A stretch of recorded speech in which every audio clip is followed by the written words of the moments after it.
publishers are viewed by some as strictly intermediaries. They're sort of people in the middle who take the creativity from someone on one end and bring it to the market on the other end. And of course, they take their piece of the share of the profits for the work that they do in the middle.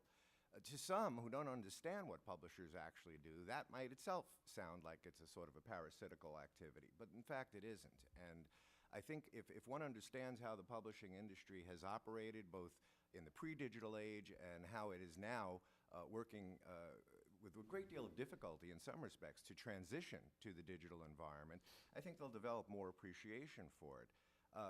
Publishers were the folks, at least in some respect, along with authors of books, for whom copyright law was created in the first instance. And the notion of recognizing that people who put out into the stream of commerce for the benefit of society at large, information, knowledge, things that help to improve the quality of life, whether it's considered to be entertainment or education, or it's part of political or cultural discourse, deserve to benefit from the efforts that it takes for them to do that. Most authors, I think, feel that having worked with publishers, while they may have some dissatisfaction over some of the economic terms of their arrangement, and those are things, of course, that as a trade association person I never get involved with. When it comes to the question of how does the publisher actually help them achieve their goal, which is to produce a work that will contain some message, some important communication of information that they want to make more broadly to society, and to help them to achieve that, I think that they find that there's a great deal that publishers contribute.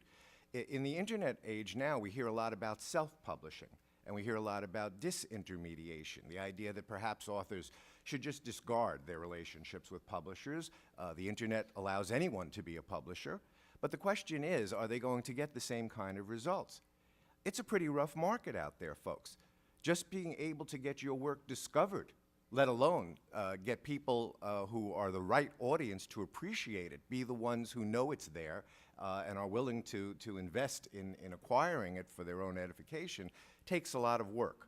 And I think that most authors would agree that's not something that they want to go alone. Creating a work of original expression is often a sole activity, one that I think Rob could probably attest at times can be fairly lonely. When you're actually trying to get that work out into the marketplace, you really want some help. You want to work with a team.